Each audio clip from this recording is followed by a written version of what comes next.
Hey guys, welcome back to the channel. आज की video में हम बात करेंगे अबाउट डीप लर्निंग यूनिट 1।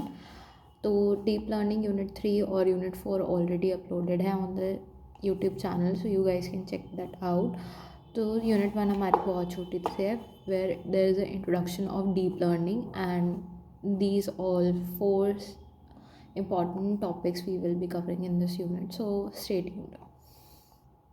तो अगर हम पहले स्टार्ट करें डीप लर्निंग के बारे में, तो इंट्रोडक्शन ऑफ डीप लर्निंग में ऐसे है कि जो डीप लर्निंग हमारा होता है, this is a subset of machine learning, और ये फोकस करता है हमारा training on artificial neural network, जो कि हमारे कॉम्प्लेक्स टास्क परफॉर्म करते हैं, जिसमें लार्ज अमाउंट ऑफ डेटा को हम लर्न करवाते हैं। और पूरा मतलब जो डीप लर्निंग होती है ना, वो हमारी काफ़ी सारी चीज़ों में वेरियस फील्ड्स में हम यूज़ करते हैं, जैसे कंप्यूटर विजन हो गया, नेचुरल लैंग्वेज प्रोसेसिंग हो गया, स्पीच रिकॉग्निशन हो गया। इसीलिए क्योंकि और डीप इसलिए बोला जाता है क्योंकि इसमें बहुत ज़्यादा मल्टीपल लेयर्स हमें देखने को मिलती है। जैसे अगर यहाँ पे हम एक फिगर इसका देखें, तो there are multiple layers present in this type of network, जिसमें हिडन लेयर्स हमारी बहुत सारी होती हैं, सो दैट कि जो कॉम्प्लेक्स मॉडल्स होते हैं हम उनको अच्छे से अंडरस्टैंड कर पाते हैं। और जो डीप लर्निंग होता है हमारा, वो मिमिक करता है ह्यूमन ब्रेन्स को, जिससे हम प्रोसेस कर पाएँ इंफॉर्मेशन को। और देयर आर दीज की कॉम्पोनेंट्स, जिसमें सबसे पहले अगर हम बात करें तो न्यूरल नेटवर्क होता है। तो न्यूरल नेटवर्क हमारा फंडामेंटल बिल्डिंग ब्लॉक्स होता है ऑफ डीप लर्निंग। तो न्यूरल नेटवर्क्स हमने प्रीवियस सेमेस्टर्स में पढ़ा था, जिसमें हम कुछ इनपुट्स देते हैं, उन पर वेट्स अप्लाई करते हैं उन इनपुट्स पे, और उसके बाद उस वेटेड हमको एक्टिवेशन फंक्शंस में पास करते हैं। एक्टिवेशन फंक्शंस क्या होते हैं, ये भी हमने देखा था कि नॉन लिनियरिटी को इंट्रोड्यूस करवाते हैं हमारे फंक्शंस। और एक्टिवेशन फंक्शंस जो हम पढ़ते हैं, वो नॉन लीनियरिटी को इंट्रोड्यूस करवाते हैं, मतलब जितने भी हमारे कॉम्प्लेक्स रिलेशनशिप्स होते हैं वो लीनियरली नहीं काम कर पाते हैं। तो नॉन लीनियरिटी का हमें रिक्वायरमेंट होता है, इसलिए हम एक्टिवेशन फंक्शंस का यूज़ करते हैं। फिर आता है लेयर्स, जिसमें न्यूरल नेटवर्क्स में हमारे पास काफ़ी सारी मल्टीपल लेयर्स होती हैं। एक इनपुट लेयर होती है जहाँ पे हम इनपुट डालते हैं डेटा का, then there are hidden layers for processing that data, और फिर आउटपुट लेयर रहती है हमारे पास, जिससे हम हायरार्कियल रिप्रेजेंटेशन को लर्न कर पाते हैं डेटा की। फिर हमारे पास आता है training data, the data that we use for training. अब इसमें हम लेबल्ड डेटा लेते हैं हम इन अ सफिशेंट अमाउंट, जिससे हमारा जो डीप लर्निंग मॉडल्स हैं वो लर्न करते हैं। ओके। और उसके बाद होते हैं हमारे पास लॉस फंक्शंस। लॉस फंक्शंस हमारे एक्चुअल में जो प्रिडिक्टेड और एक्चुअल वैल्यू है उसके बीच का डिफरेंस कैलकुलेट करते हैं, और वो वेरीफाई करते हैं कि कितना एरर है, क्या चीज़ है। Then second is back propagation. Back propagation होता है जैसे कि अगर मेरे पास ये वाली लेयर है, ठीक है, आउटपुट लेयर मैंने सीधा फ्रंट फॉरवर्ड चल रहा है, और वहीं पे आउटपुट मेरा एज़ पर रिक्वायरमेंट नहीं आया, तो वहाँ से ही वो जो आउटपुट लेयर होगी वो मेरी बैक प्रोपोगेट करने लग जाएगी, मतलब उल्टी डायरेक्शन में वापस से चलने लग जाएगा, और हम उसमें फिर अपने वेट्स को अपडेट करते हैं so that we could get a expected output. Okay. फिर हमारे पास आती हैं ऑप्टिमाइजेशन एल्गोरिदम्स, जिसमें हम ऑप्टिमाइज़ कर पाते हैं अपने जितने भी जो भी मतलब हमें चीज़ें चाहिए होती हैं, ठीक है, उसको हमें ऑप्टिमाइज़ करना होता है so that we could be getting a better answer.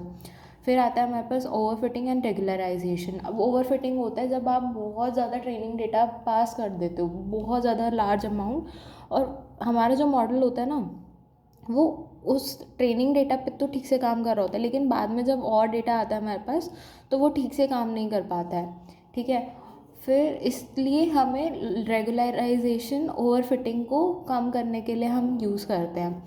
फिर आते हैं हाइपर पैरामीटर्स। हाइपर पैरामीटर्स कुछ ऐसे पैरामीटर्स होते हैं जिनको हम ट्रेनिंग के टाइम पे ट्रेनिंग से पहले हम सेट करके चलते हैं, जिसमें हम लर्निंग रेट लेके चलते हैं, या बैच साइज़, या नंबर ऑफ़ हिडन लेयर्स हमारे पास कितनी होंगी, तो उन सारी चीज़ों को हम हाइपर पैरामीटर्स बोलते हैं। और ये मोस्टली ये क्वेश्चंस 2.5 मार्क्स में जनरली पूछ लिए जाते हैं। फिर एप्लीकेशंस आते हैं हमारे पास, जिसमें हमारे पास कंप्यूटर विजन आता है, एनएलपी आता है, speech recognition, health care, autonomous vehicles, finances, इन सारी चीज़ों के हमारे पास एप्लीकेशंस होते हैं जहाँ पे हम डीप लर्निंग को अपना यूज़ करते हैं। Then we have advantages of deep learning. Advantages ये होते हैं कि फीचर लर्निंग में हमारे हेल्प करता है ये, कि मतलब जैसे मैनुअल जो काम होता है उसको रिड्यूस कर देता है अगर हम डीप लर्निंग का ज़्यादा यूज़ करें, क्योंकि उसमें वो ऑटोमेटिकली लर्न कर लेता है। प्लस हायरार्की ऑफ फीचर्स होती है हमारे पास इसमें, then we have high accuracy, flexibility, generalization. तो ये सारे आप एडवांटेजेस में लिख सकते हो इफ़ आस्क्ड। फिर हमारे पास आता है डिसएडवांटेजेस ऑफ डीप लर्निंग, जिसमें हमारे पास डेटा डिपेंडेंसी आती है, क्योंकि ना एक लार्ज अमाउंट ऑफ डेटा, हम लेबल डेटा हमें पास करना होता है, जो कि कई बार ढूंढना मुश्किल हो जाता है या डेटा को जनरेट करना बहुत ज़्यादा मुश्किल हो जाता है एज़ पर रिक्वायरमेंट्स। फिर हमारे पास कंप्यूटेशनल डिमांड्स बहुत ज़्यादा रहती हैं, जिसमें ना अगर डीप लर्निंग आप यूज़ कर रहे हो तो उसमें जो हमें सीपीयूज़ से काम नहीं चलता, उसमें हमें स्पेशलाइज हार्डवेयर डालने पड़ते हैं, जिसमें जीपीयूज़ या फिर टीपीयूज़ का हमें यूज़ करना पड़ता है। Then we have over fitting, क्योंकि जो ये बहुत कॉमन प्रॉब्लम है इन डीप लर्निंग। फिर एक ब्लैक बॉक्स नेचर रहता है इसका।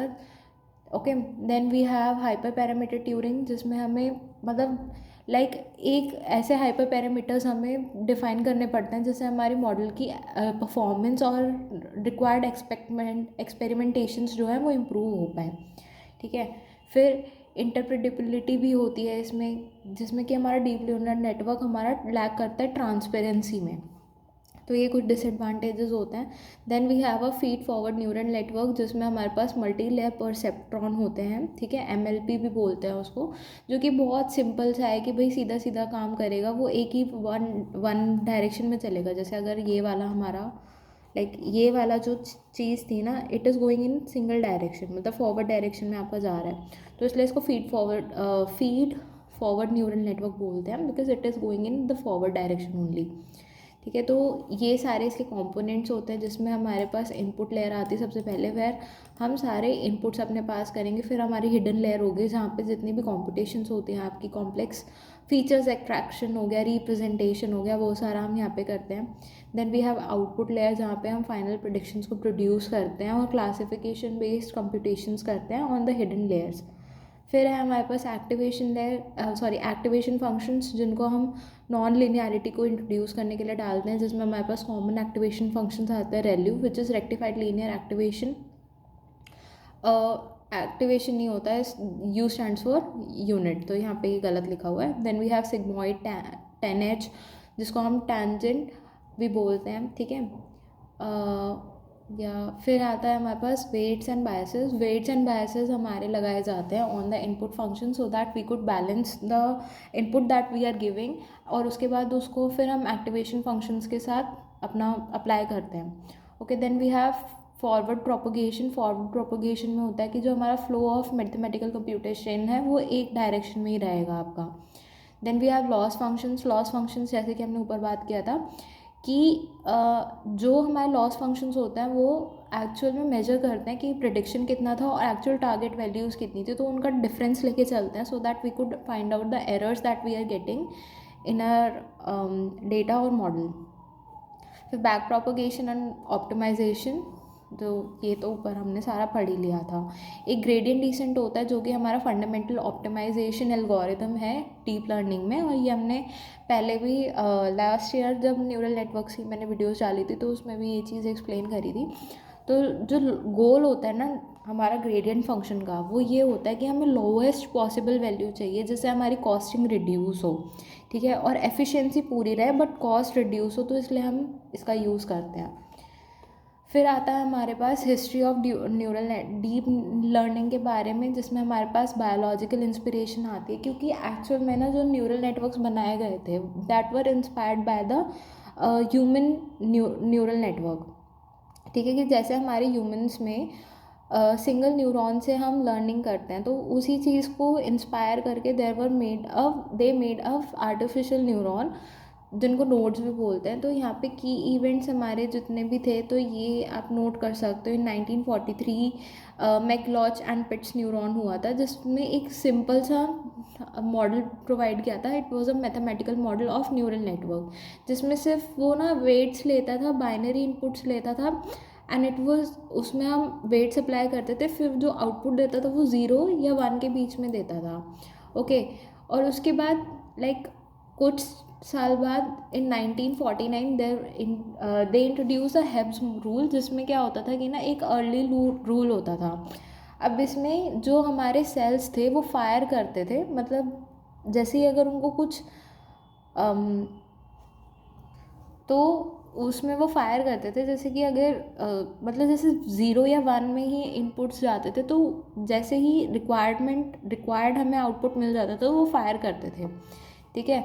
फिर था हमारे पास इन 1958, which was like 9 years after, एक रोजनबेल्ट जो थे उन्होंने परसेप्ट्रॉन मॉडल दिया था, जो कि एक first hardware implemented trainable classifier था। मतलब ये तो सिर्फ एक काइंड ऑफ हम थ्योरी समझ सकते हैं, बट ये हार्डवेयर से इम्प्लीमेंटेड थी ये चीज़, ठीक है। जिसमें एक ना मीडिया में हाइप हो गया था लाइक थिंकिंग मशीन्स, जो कि एक आपका सोच पा रहा है कुछ, ओके। तो सबसे पहले हमारे पास आया था AI विंटर। अब AI विंटर का मतलब होता है जहाँ पे थोड़ा ना काम ठप पड़ गया, या मैं अगर लेमन लैंग्वेज में बोलूँगी मतलब काम ना रुक गया वहाँ पे। AI के रिस्पेक्ट में उस टाइम पे कोई रिसर्चेस नहीं हुई थी बिटवीन 1969 एंड 1980s के बीच में, ओके। तो जो परसेप्ट्रॉन्स थे, ये एक बुक थी ऑफ मिन्स्की एंड पेपर्ट, तो जिन्होंने प्रूव किया था मैथमेटिकली कि एक सिंगल लेयर जो परसेप्ट्रॉन होता है हमारा, वो कंप्यूट नहीं कर पाता है एक्सॉर या फिर अदर सिंपल प्रॉब्लम्स को विदाउट मल्टीपल लेयर्स। मतलब अगर सिंपल से सिंपल प्रॉब्लम्स हैं तो उसमें भी आपको मल्टीपल लेयर्स चाहिए। और जो कंप्यूटर हार्डवेयरिंग थी वो बहुत ज़्यादा प्रिमिटिव थी, plus training even smaller models was painfully slow, मतलब क्योंकि बहुत ज़्यादा नंबर ऑफ जो लेयर्स थी वो बहुत ज़्यादा थी, तो इसलिए पीपल वर नॉट लाइक, वो इतना ज़्यादा ध्यान नहीं देते थे कि भाई इसमें तो बहुत ज़्यादा स्लोली काउंट हो रहा है या स्लोली चीज़ें हो रही हैं, तो वो इतना ध्यान नहीं देते थे उस पर। Then we have back propagation and 1980s revival. तो इसमें क्या हुआ था, अब जो लीप आया था कि मल्टीपल लेयर्स नेटवर्क्स थे और एक उनको ट्रेन करने का वे था, जिसमें 1974 में पाउल वर्ब्स को इन्होंने डिस्क्राइब किया था हमारा बैक प्रोपगेशन को। I don't know that I am pronouncing this name good और नॉट, क्योंकि इसका मेरे को ये प्रोनाउंस करना नहीं आ रहा, वैसे इट्स पॉल, ओके।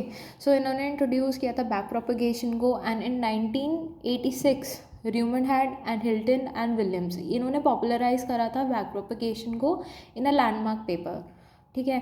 फिर 3 साल बाद विच इज़ 1989 में कॉन्विगेशनल न्यूरल नेटवर्क्स को बैक प्रोपगेट किया था for digit recognition which is यान ली क्यून। फिर हमारे पास हॉफील्ड नेटवर्क्स आए थे, जिन्होंने जॉन हॉफील्ड ने दिया था, I guess it was inspired by his surname.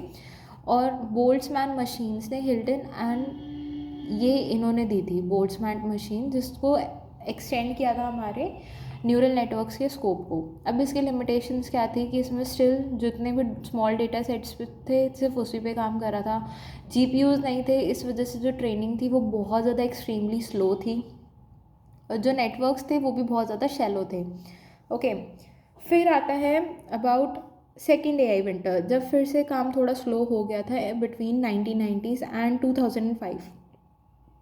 तो जो मिड 90s थी, अब उसमें जो न्यूरल नेट्स थे उन्होंने थोड़ी कम पॉपुलैरिटी गेन करनी कम हो गई थी उसकी, जिसमें हमारे पास SVMs फिर आए उसके बाद, ओके। डिसीजन ट्रीज और स्टैटिस्टिकल लर्निंग मेथड्स हमने यूज़ किए, जो कि हमारे आउट परफॉर्म कर गए NNs को। और रिसर्चर्स ने सोचा, जो रिसर्चर्स थे उनकी पर्सनली ये थिंकिंग थी कि जो न्यूरल नेटवर्क्स थे वो कंप्यूटेशनली एक्सपेंसिव थे, बहुत ज़्यादा उसमें ओवरफिटिंग हमें देखने को मिल रही थी, फिर और वो सेंसिटिव थे बहुत ज़्यादा हाइपर पैरामीटर्स के लिए। न्यूरल नेटवर्क्स जो थे हमारे, उनमें एक तो स्मॉल नाइक होते थे और स्पीच रिकॉग्निशन, ठीक है। देन डीप लर्निंग ब्रेकआउट इसमें हुआ इन 2006 टू 2012, जिसमें डीप एरा बिगिन हुआ विद सेवरल वेरियर्स। अब जियोफ्रे हिल्टन इन्होंने इंट्रोड्यूस करे deep believe networks with a layer wise pre training. अब इसमें जो थे वो क्या करते थे, वो अनसुपरवाइज लेयर को ट्रेन करते थे, या अनसुपरवाइज डेटा का लेके हम उसको ट्रेन करते थे। फिर वो सॉल्व कर पा रहे थे वैनिशिंग ग्रेडियंट की प्रॉब्लम, जो कि हमारे इसमें एक प्रॉब्लम होती है इन डीप न्यूरल नेटवर्क्स, अगर हम आगे पढ़ेंगे तो उसमें वैनिशिंग ग्रेडियंट हमें देखने को मिलता है। It is a big limitation, जो मैंने आई गेस यूनिट 3 या यूनिट 4 में ये चीज़ कवर करी थी। फिर 2009 से 2012 के बीच में की इनेबलर्स अपीयर हुए जिसमें हम बिग डेटा ले रहे थे फ्रॉम इंटरनेट, ठीक है। इसमें लेबल डेटा बहुत ज़्यादा बड़ा हमने पास कर रहे थे। जीपीयू एक्सेलरेशन हुआ, बेटर एक्टिवेशन फंक्शंस हमने फाइंड आउट किए जिसमें रेल्यू जो होता है हमारा वो वैनिशिंग ग्रेडियंट की जो प्रॉब्लम होती है उसको रिड्यूस करता है। कुछ हमने रेगुलराइजेशन टेक्निक्स देखी जिसमें ड्रॉप आउट होता है। ड्रॉप आउट ये होता है कि ना जो आपको चीज़ें रिक्वायर्ड नहीं है आप उनको सिंपली ड्रॉप कर दो, ठीक है। आपको लग रहा है कि वो चीज़ मेरे को कहीं पे रिक्वायर्ड नहीं है तो we can just simply drop that out. फिर एलेक्सनेट मोमेंट आया इन 2012 जिसमें हमने ये देखा कि एआई इमेज नेट कॉम्पिटिशन्स जो थे वो एरर्स उसके ड्रॉप हुए फ्रॉम 26% टू 15%। मतलब एक सर्वे करने के बाद या फिर हमने जब चीज़ें देखी तो एरर्स इमेज की जो इतने भी डीप न्यूरल नेटवर्क्स हम लगा रहे थे in the image data set, it was reduce from 26% to 15%। Modern era आया इन 2003 टू प्रेजेंट, तो अभी चल रहा है मॉडर्न एरा। अब इसमें हमारे को देखने को मिला कि CNN जो है वो डोमिनेंस में रहता है फॉर विजन टास्क। अब CNN होता है हमारा कॉन्वोकेशनल न्यूरल नेटवर्क जिसको हम विजन या फिर इमेज डेटा सेट पे यूज़ करते हैं, वेराज जो हमारे RNNs होते हैं which is recurrent neural network, और LSTM होता है हमारा लॉन्ग शॉर्ट टर्म मेमोरीज, तो हम उसको यूज़ करते हैं फॉर स्पीच रिकोगनीशन या फिर जितना भी हमारा टेक्सचुअल डेटा होता है we use to put that on that, ठीक है। फिर 2017 में ट्रांसफॉर्मर्स वर इंट्रोड्यूस जिसमें हमने रेवोल्यूशनराइज्ड NLPs का यूज़ करा for later vision and multi model AI। Generative AI GANs का यूज़ इंट्रोड्यूस हुआ इन 2014 जिसमें हम diffusion models, large language models which is LLMs, उनका हमने ये सब हमें चीज़ें देखने को मिली। फिर आता है मोटिवेशन बिहाइंड डीप लर्निंग, तो इसके बीच में मतलब इसके लिए मोटिवेशन हमें कहाँ से आ रहा है। अब डीप लर्निंग हम इसलिए मोटिवेशन हमारे पास इसलिए because it has a mix of practical power, scientific curiosity and career opportunities. तो डीप लर्निंग में हमारे पास काफ़ी सारी करियर अपॉर्चुनिटीज़ हमें देखने को मिलती है। अब it solves the problems that were once impossible. मतलब जो डीप लर्निंग है हमारा, डीप लर्निंग हम किस लिए पढ़ रहे हैं, हमें क्यों मोटिवेशन आ रहा है इसके लिए, बिकॉज ये कुछ ऐसी प्रॉब्लम्स को हमें सॉल्व करके दे रहा है जो लोग सोचते थे एक टाइम पे दैट दे आर इम्पॉसिबल। तो इसमें क्या क्या चीज़ें आ रही हैं जिसमें हमारे पास कंप्यूटर विजन है, नेचुरल लैंग्वेज प्रोसेसिंग हो गया, जनरेटिव टास्क हो गया, जैसे आजकल हम जेमिनाई का या ChatGPT का यूज़ कर रहे हैं for generating realistic images, music और वॉइस, जो लोग सोचते थे कि ये बिल्कुल लाइक इम्पॉसिबल है, तो उन चीज़ों को ये चीज़ें हमारा डीप लर्निंग सॉल्व कर रहा है। और it scales with data and compute, ठीक है। अब इसमें जो ट्रेडिशनल एल्गोरिदम्स थी वो कई बार हिट परफॉर्मेंस कर जाती थी, मतलब जैसे अगर बहुत ज़्यादा डेटा उनको पास कर दिया तो वो कहीं ना कहीं लाइक या तो लैग करते थे या नहीं कर पाते थे या बहुत ज़्यादा बफर करते थे। तो ट्रेडिशनल एल्गोरिदम्स में हमें ये सब देखने को मिल रहा था जो हमारा डीप लर्निंग मॉडल्स कहीं ना कहीं उसको सॉल्व कर रहे हैं। ओके, तो deep learning models often get better as they grow, मतलब जैसे जैसे डीप लर्निंग मतलब जितनी ज़्यादा हमारे पास लेयर्स होती है ना तो वो उतना ज़्यादा अच्छे से काम करता है, प्लस ट्रेनिंग डेटा सेट उसमें ज़्यादा पास कर सकते हैं हम। Okay, it means that it is not just a fix algorithms, it is an evolutionary paradigm that benefits the advantages in hardware and data availability. फिर ये ब्रिज करता है हमारे डिसिप्लिन को, जो हमारा डीप लर्निंग न्यूरल नेटवर्क है वो बहुत ज़्यादा रेलिवेंट है हमारा AI research, engineering, neuro science, mathematics और एथिक्स एंड पॉलिसीज़ के लिए।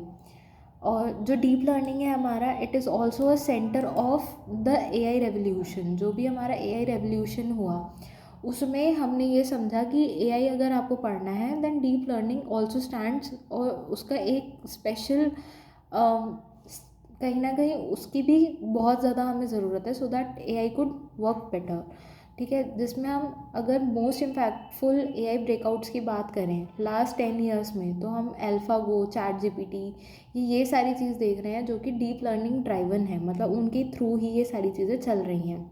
Okay, careers and economic motivations, अब AI इंजीनियर्स या डेटा साइंटिस्ट, ML रिसर्चर्स, उन सब के लिए डीप लर्निंग बहुत ज़्यादा ज़रूरी है बिकॉज ये एक तो आपको एफिशिएंटली काम करके देगा, plus it also helps to have better work. Companies are embedding deep learning into almost every product domain, मतलब जो कंपनीज़ हैं वो डीप लर्निंग को ऑलमोस्ट एवरी प्रोडक्ट में डाल दें, चाहे वो फाइनेंस से रिलेटेड हो, हेल्थ केयर से रिलेटेड हो, रोबोटिक्स से या एजुकेशन से, ठीक है। और जो हमारी डीप लर्निंग है उसकी स्किल्स जितनी भी हैं वो सारे हमारे रिसर्चेस के लिए, स्टार्टअप्स के लिए या हाई इम्पैक्ट इंडस्ट्री रोल्स के लिए स्किल्स हमें ओपन कर रही हैं, हमारे लिए पाथ ओपन हो रहे हैं वहाँ पे। इंटेलेक्चुअल चैलेंजेस एंड क्रिएटिविटी, जो हमारा डीप लर्निंग है, it also helps to overcome all the challenges and it also enhances the creativity. फिर है प्रिपेयरिंग फॉर फ्यूचर, जिसमें एआई जो है हमारा वो एक फंडामेंटल टेक्नोलॉजी बन गया है लाइक इलेक्ट्रिसिटी और द इंटरनेट। डीप लर्निंग आज के टाइम में बैकबोन ऑफ एआई कंसिडर करी जाती है, ठीक है। So there is a difference between deep learning and machine learning, क्योंकि ये भी हमारे सिलेबस में है।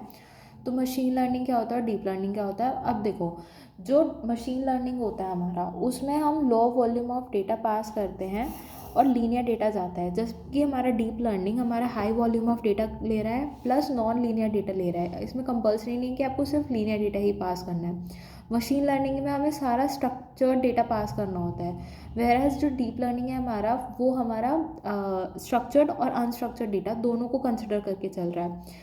डीप लर्निंग में मैनुअल फीचर एक्सट्रैक्शन होता है, वेयरएज मशीन लर्निंग में हमारा मैनुअल फीचर एक्सट्रैक्शन होता है। वहीं पे हमारा अगर डीप लर्निंग की बात करें तो उसमें ऑटोमेटिकली सारे काम हो रहे हैं, ओके।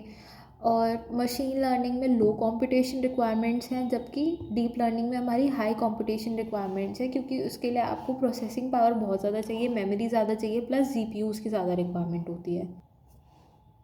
अब हम बात करते हैं about motivation for deep learning. Deep learning के लिए हमें मोटिवेशन कहाँ से आ रही है। DNNs which is deep learning significantly CNNs plays a major role in data driven applications such as noise reduction, cancer detection, weather forecasting among others। अब CNN होता है हमारा computational neural network, convolutional neural network। तो ये भी एक kind of deep learning है जो कि हमारा ज़्यादा पॉपुलर है आज के टाइम में। ये जो एप्लीकेशंस होती हैं हमारी, इनको हम डिफरेंट मॉडल्स पे अप्लाई कर सकते हैं, जिसमें हम इमेज रिकॉग्निशन, कंप्यूटर विजन्स और इन सारी फील्ड्स में हम यूज़ कर रहे हैं। देन जितना भी हमारा डेवलप्ड आर्किटेक्चर है फॉर एड होक, जो हमारा डिटरमाइन कर रहा है for input signals, theoretical background for designing the choices which is lacking, ठीक है। फिर है हमारे पास, अगर ये सारा चीज़ हम देख मतलब ऊपर भी हमने सारा देखा कि हमें डीप लर्निंग की क्या मोटिवेशन है, तो इसमें कुछ की पॉइंट्स हैं जो कि हम रीड आउट करते हैं एक बारी। देखो, डीप लर्निंग हमारा किस लिए ज़रूरी है, क्योंकि एक तो जो लिमिटेशंस है हमारी वो बहुत ज़्यादा हैं इन ट्रेडिशनल मशीन लर्निंग। अब उसमें आपको जो मशीन लर्निंग है वो हैवीली रिलाई कर रहा है या उस पर ही डिपेंडेंट है ऑन मैनुअल फीचर इंजीनियरिंग, जबकि जो हमारी डीप लर्निंग है they allow us to have automatic feature extraction. इसमें बहुत ज़्यादा कॉम्प्लेक्स डेटा जो हमारा जा रहा था वो हमारा ट्रेडिशनल ML हमारा ढंग से नहीं कर पा रहा है, जबकि डीप लर्निंग सारी चीज़ों को ठीक से कर रहा है as compare to traditional machine learning. Deep learning के पास एबिलिटी है for handling the high complex and high dimensional data, okay. तो इसमें हम पास कर सकते हैं अपना लार्ज अनस्ट्रक्चर्ड या फिर हाई डिमेंशनल डेटा, जिसको हमारा प्रॉपरली हैंडल कर रहा है डीप लर्निंग। और deep learning specially neural networks with multiple layers, ये कैपेबल है of capturing the non linear and integrate patterns such as data outperforming shallow models. Representation learning, जिसमें हमारा पास जो डीप लर्निंग है वो हमारे ट्रांसफॉर्म कर रहे हैं रॉ डेटा को into progressively abstract and meaningful representation. हम एक एग्जांपल ले सकते हैं, जिसमें अगर हमारे पास इमेज क्लासिफिकेशन हम कर रहे हैं, जिसमें हमारे पास लोअर लेयर्स हमारी डिटेक्ट करी हैं एजेस को, मिडल लेयर्स हमारी डिटेक्ट कर रही हैं शेप्स को, और हायर लेयर डिटेक्ट कर रही हैं ऑब्जेक्ट्स को, ठीक है। तो ये हायरार्किकल हमारा फीचर एक्सट्रैक्शन है जो कि हमारा की मोटिवेशन, मतलब ये नहीं कि सारी चीज़ एक साथ हो रही है। अगर मल्टीपल लेयर्स हैं तो सबसे पहली लेयर आपकी एजेस को डिफ़ाइन कर रही है, और मिडिल लेयर जो बीच की हैं वो शेप डिफ़ाइन कर रही है कि एक्चुअल में शेप है क्या उस चीज़ की, क्या वो सर्कुलर है, क्या वो रेक्टेंगल है, ट्रायंगल है, तो उन सब चीज़ों से, और उसके बाद जब शेप डिफाइन हो जा रही है फिर वो डिटेक्ट कर रहा है कि एक्चुअल में ऑब्जेक्ट क्या है। अगर सर्कुलर है मे बी हो सकता है कि वो या तो मून हो या फिर सन हो या आपका जो बाइसिकल टायर हो या कार टायर हो, कि किस क्या चीज़ है एग्जैक्टली। ठीक है, फिर आता है हमारे पास success in real world applications. अब सक्सेस जो हमारा डीप लर्निंग है उसमें हमें सक्सेस देखने को मिल रही है रियल वर्ल्ड एप्लीकेशन, जिसमें हमारा कंप्यूटर विजन हो गया, एनएलपी हो गया, speech recognition, health care and bioinformatics. Then we have scalability with big data and hardware advantages, जिसमें हमारे जो डीप लर्निंग है इट इज़ अवेलेबल और it has the capability of handling the massive data set. Developments हो रखी हैं हमारी GPUs, TPUs या क्लाउड कंप्यूटिंग में, जिसमें हम फास्ट ट्रेनिंग कर सकते हैं लार्ज न्यूरल नेटवर्क्स की। Okay, end to end learning में आता है जो DL है हमारा, it allows end to end mapping from input to output without requiring the hand crafted immediate steps. Continuous improvement and adaptability में आता है आपका कि आप ज़्यादा डेटा या डीप आर्किटेक्चर्स और बेटर ऑप्टिमाइजेशन टेक्निक से हम इम्प्रूव कर सकते हैं अपनी परफॉर्मेंस को कॉन्टिन्यूसली। फिर हम जो डीप लर्निंग है they can also adapt well, जिसमें आप अगर ट्रांसफ़र लर्निंग कर रहे हो तो उसमें भी वो अडेप्ट कर लेता है। फिर है हमारे पास और importance of deep learning, feature extraction automatically हो रहा है हमारे पास, सुपीरियर परफॉर्मेंस है on complex data, wide range of applications जो हम ऊपर से अभी तक बार बार पढ़ते आ रहे हैं कि हेल्थ केयर में, कंप्यूटर विजन में, NLP में, इनकी बहुत ज़्यादा वाइड रेंज ऑफ एप्लीकेशंस हैं। स्केलेबिलिटी विद डेटा ग्रोथ, ठीक है, end to end learning, direct mapping allow करता है जिसमें हम रॉ डेटा से डिज़ायर्ड आउटपुट को हम अचीव कर पा रहे हैं अपना। फिर सपोर्ट कर रहा है हमारा ट्रांसफ़र लर्निंग को, जिसमें अगर हमारा प्री ट्रेंड डीप लर्निंग है वो फाइन ट्यूनिंग कर सकता है, fine tune for the new task in less data. ठीक है, और ये ऑल्सो क्रूशल इसलिए है कि मेडिकल इमेजिंग में हेल्प करता है, जैसे कि हमारे कैंसर सेल प्रिडिक्शंस होती हैं और भी सारी चीज़ें होती हैं, तो deep learning is also implemented there. Driving AI advancement, तो DL हमारा बैकबोन है ऑफ आर्टिफिशियल इंटेलिजेंस, और ये हमारा इनेबल करता है for achieving and even bypass the human level performance in image classification, speech recognition and strategic game play.